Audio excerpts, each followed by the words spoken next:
من أكتر من 3000 سنة بدأت تظهر زهرة اتذكرت كتير قوي في نظام العلاج اللي لقوه مذكور في النصوص المصرية الطبية القديمة، نبتة الخشخاش، النبتة اللي قادرة تقتلك إحساسك بالألم، ومش بس كده، قادرة تديلك كمان إحساس بالسعادة. من ضمن المركبات اللي العلماء قدروا يفصلوها من نبتة الخشخاش هي المورفين، واللي ليه أدوار كتيرة جدا في العلاجات الطبية. المورفين والكوديين وكل المركبات اللي نقدر نستخلصها من نبات الخشخاش اسمها أفيونات أو أوبيات. في القرن العشرين شركات الأدوية قدرت تستحدث عدد كبير قوي من المركبات أو المواد المصنعة اللي بتماثل الأفيونات زي الهيروين والهيدروكودون والأوكسيكودون والفنتانايل. كل الحاجات دي تعتبر مسكنات ألم عالية جدا، ولكنها برضه بتسبب لك إدمان خطير صعب تتخلص منه. وعشان نعرف ليه الحاجات دي بتسبب لك إدمان بسهولة وبيبقى صعب إنك تتخلص منها، هنقسم الكلام على 3 مراحل. من أول جرعة إيه اللي بيحصل في الجسم، مع التكرار إيه اللي بيحصل، ولما تنوي تبطل إيه اللي بيحصل.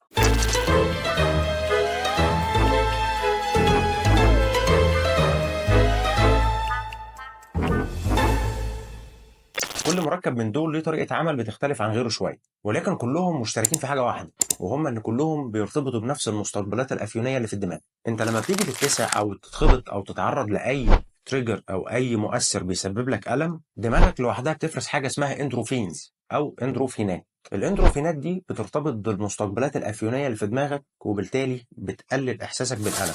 نيجي بقى للأدوية اللي ليها نفس الميكانيزم، هي برضه بترتبط بنفس المستقبلات اللي في دماغك، بس بترتبط لمدة أطول وبشكل أقوى، وعشان كده لما بتاخدها بتحس إنك ارتحت بسرعة والمدة أطول كمان. ده مش بس كده، يعني هي مش بس إن هي بتقللك إحساسك بالألم، لا، دي هي كمان بترفع لك مستويات هرمون الدوبامين في جسمك، وده الهرمون المسؤول عن السعادة. فأنت هتبقى مش حاسس بأي ألم، بل وكمان سعيد ومبسوط.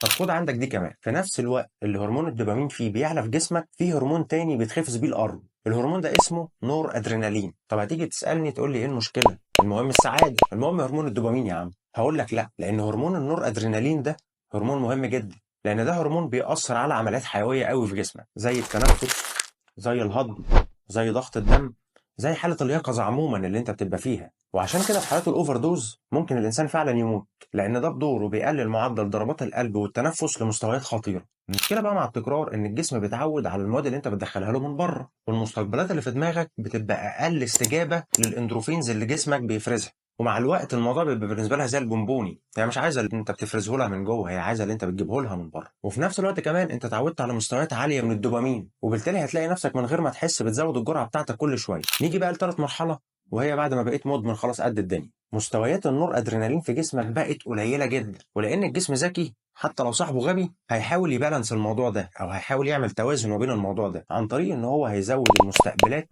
بتاعه النور ادرينالين، عشان اي نور ادرينالينيه معديه كده يروح شافطها على طول.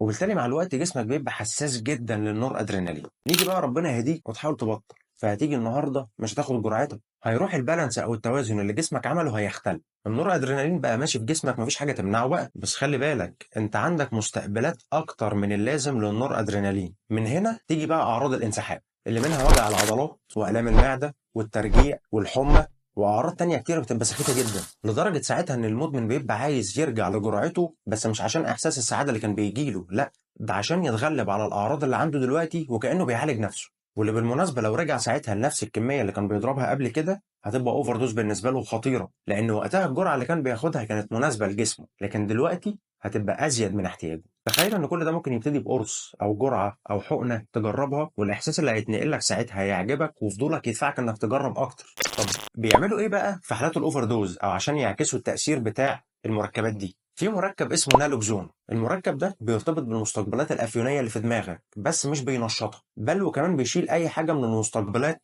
في حاله الاوفر دوز، وبالتالي بيعكس الاعراض اللي بتبقى موجوده عندك ساعتها. عايز اقول لك ان المدمن مش مشكلته جسديه بس، بل هي كمان عقليه. عشان كده في برامج تاهيليه كتيره جوه مراكز متخصصه بتتابع سلوك وانشطه المريض باستمرار، واللي بتستهدف ساعتها مش علاج جسدي بس، بل كمان علاج سلوكي وتاهيلي. عشان كده اوعى اي حد يقول لك انت استحاله تدمن من شمه او من قرص او من حقنه، لا، ده ممكن يحصل، لانك هتحب الاحساس اللي هتختبره ساعتها، وفضولك هيدفعك انك تختبره مره كمان. فلو عجبك الفيديو اعمل شير لصاحبك المدمن وسبسكرايب للشانل عشان تشوف كل الفيديوز الجايه.